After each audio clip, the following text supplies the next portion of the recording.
जय मसीह उद्घाटन मत्ती 7:21 यस्तो लेखिएको छ, मलाई प्रभु प्रभु भन्ने सबै मेरो पिता कहाँ पुग्ने छैन, किनकि उहाँको वचन आधारित भएर मात्र त्यो सम्भव छ। अनि परमेश्वरले मलाई प्रभु प्रभु भन्ने पिताको राज्यमा पुग्दैन भन्नुभएको छ। पिताको राज्य चाहिँ भूतहरू निकाल्ने र धन्यवादी नभन्नेहरूको बिचमा बोल्नुभएको हो। मत्ती 7:21 तिनीहरू मेरो नाममा भूतहरू निकाल्यौँ, तपाईँको नाममा भूतहरू निकाल्ने यहाँ हुँ ती भने तापनि परमेश्वरले चिन्दिन भन्नुभएको छ। त्यस्ता व्यक्तिलाई जसले ती कामहरू गरे तापनि धन्यवादी नभएको कारणले उहाँले यो भन्नुभएको छ, धन्यवादी सधैँ हुनुपर्छ। सबै परिस्थितिमा पावलले यात्रा सबै दलिततामा पनि सुसमाचारको लागि कन्जुस गर्नुभयो। अनि कतिपल्ट मनले यो काम किन गर्ने भन्ने प्रश्नहरू आउला, विभिन्न कुराहरू ल्याउला, तर पनि परमेश्वरले दिनुभएको मुक्तिको सुसमाचार अन्तिमसम्म गरिरहनु पर्छ। जबसम्म यीशु ख्रीष्ट आउनुहुन्न तबसम्म यो काम चाहिँ निरन्तर राख्नुपर्छ। शरीरका सबै परिस्थितिमा पनि किन परिश्रम गर्ने, मलाई के हुन्छ र मलाई के फाइदा हुन्छ भन्ने फाइदा बेफाइदा भन्दा पनि परमेश्वरले दिनुभएको उद्देश्यको लागि, विजयको मुकुटको लागि परिश्रम निरन्तर गर्नुपर्छ। चाहे दागको बोटमा फुल नफुलोस्, चाहे मेरो जीवनमा सफलता नआओस्, तर म निश्चय नै परमप्रभुमा लाग्छु भनेर याकुबले परमेश्वरसँग एउटा करार बाँध्नुभएको थियो। मलाई थाहा छैन तपाईँको जीवनमा के कस्ता परिस्थितिहरू छ। म पनि चुनौतीबाटै यात्रा गर्दैछु। ख्रीष्टको चेलाहरू चाहिँ चुनौतीबाटै यात्रा गर्नुपर्छ। थाहा छैन के हुन्छ, तर पनि त्यो यात्राबाटै जानुपर्छ। पावल यात्रामा हुँदा जहाजहरू टुक्रा टुक्रा भयो, तर पनि त्यतिखेर पनि पावलले गनगन गरेन। पावलको यात्रामा धेरै समस्या थियो। यो संसारमा बस्दा हामीमा समस्या आउँदैन भन्ने होइन, आउँछ। चाहे समस्या आए तापनि नआए तापनि हामी निरन्तर यो कामलाई सक्रिय भएर लाग्नुपर्छ, ताकि हामी संसारमा एउटा पाहुना मात्र हो, 2 दिनको पाहुना हो, जसले हामीलाई पाहुनाको रूपमा बैनापट्टा गर्नुपर्छ रगत। यदि यो काम निरन्तर गर्दैन भने परमेश्वर आउँदा हामी के होला। यसकारण म यो सुसमाचारको लागि कडा परिश्रम गर्दैछु। विश्वास गर्नेले उद्धार पाउँछ, निश्चयता। म अहिले किन बोलिरहेको छु, मानिसले सुसमाचार सुनेर जीवन पाओस् भन्ने मेरो उद्देश्य छ। विश्वास गर्नु नगर्नु उहाँहरूको ठाउँमा हो, तर विश्वास गर्यो भने ईश्वर र उसको सम्बन्धमा निखार आउनेछ। तर विश्वास गर्दैन त त्यसमा फल। भूतले पनि विश्वास गर्छ, तर भूतले सेलेन्डर गर्दैन। तपाईँ परमेश्वरको पुत्र भनेर भूत पनि डराउँछ। के भूत विश्वासी हो र? होइन, किनकि उसले परमेश्वरको प्रोटोकललाई तसनस गरेको छ। त्यसकारण मानिसहरू परमेश्वर भन्ने बित्तिकै हुँदैन, परमेश्वरले भन्नुभएको उद्देश्यमा सहभागी हुनुपर्छ, उहाँको निर्देशनलाई पालन गर्नुपर्छ। यदि निर्देशन पालन गर्दैन भने उहाँले भन्नुपर्छ मेरो नाममा भूत लगाड्ला, दुनियाँ काम गर्ला, म चिन्दिनँ भन्नुभएको छ। यो चाहिँ विश्वासीलाई भन्नुभएको।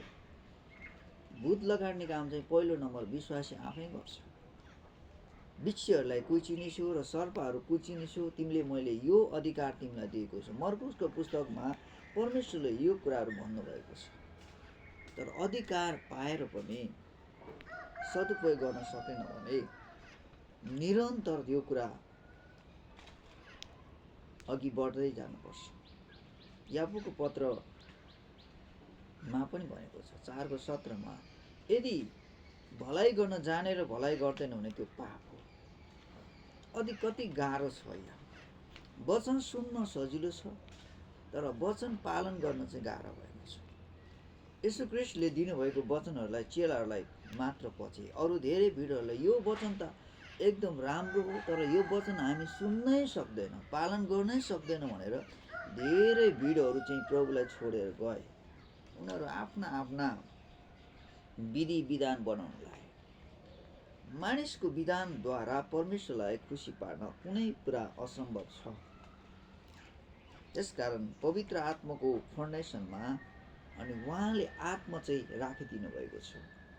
जीवनका अन्तिम क्षणसम्म यात्रा गर्नै पर्छ।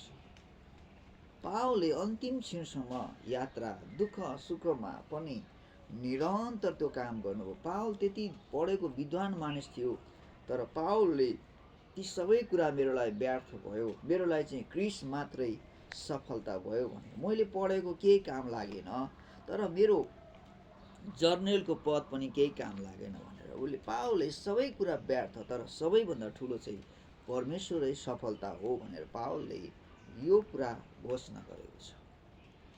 सबै कुरा इतिहासको पुस्तकमा पनि त्यही भन्छ।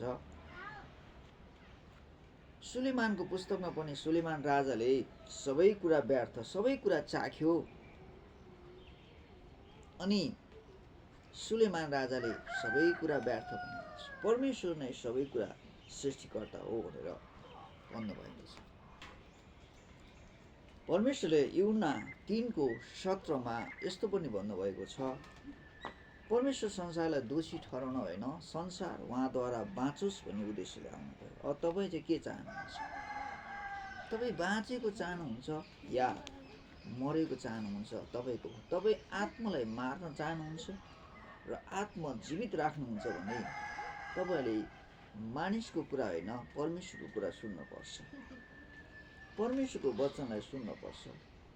कठिन भए तापनि जोखिम उठाएर तपाईँले यात्रा गर्नुपर्छ। यसको इनाम चाहिँ ठुलो छ। होला अहिले तपाईँलाई गाह्रो होला, जब यो यसबाट विजय हुनुहुन्छ नि तपाईँलाई, त्यतिखेर चाहिँ परमेश्वरले सम्मान गर्नुहुनेछ। जमिनको मालिक आउनुहुनेछ र त्यसलाई सम्मान गर्नुहुन्छ र त्यसलाई दुष्ट नगरलाई समातेर आगोमा फालिदिनुहुनेछ। परमप्रभुले दुष्ट मानिसलाई मन पराउनु। विश्वास गरेर पनि दुष्ट भयो भने कति गाह्रो हुन्छ। त्यसकारण दुखित कुरा हो, नसुहाउने कुरा हो। विश्वास गरेर पनि खराब काम गर्छ, भलाइको काम गर्दैन भने गाह्रो पर्छ। अरू मानिसले किन भलाइ गर्ने भन्ने प्रश्न आउला, नगर्ला, तर निरन्तर भलाइको काम गर्नुपर्छ। मानिसले आज सहायता गरेर भोलि बदला लिन सक्छ। मानिसमा डिफेन्ड हुन्छ, तर परमेश्वरको राज्यमा डिफेन्ड छैन। उहाँले एउटै कुरालाई निरन्तर त्यही जगमा हिँड्नुहुन्छ। परमेश्वरको राज्यको जग चाहिँ एउटै कुरामा छ। उहाँले बोल्नुभएको कुरा अपरिवर्तन परमेश्वर हुनुहुन्छ। परिवर्तन चाहिँ मानिस हो, परमेश्वर चाहिँ अपरिवर्तन परमेश्वर हुनुहुन्छ। उहाँले बोलेको कुरामा फेरबदल हुँदैन। उहाँले बोलेको कुरा निश्चयता पुरा गर्नुहुन्छ। तर तैलेसम्म धैर्यता गर्न आवश्यकता छ। धैर्यता गर्न सकेन भने गाह्रो छ। सबै परिस्थितिमा धन्यवाद साथ यात्रा गर्नुपर्छ।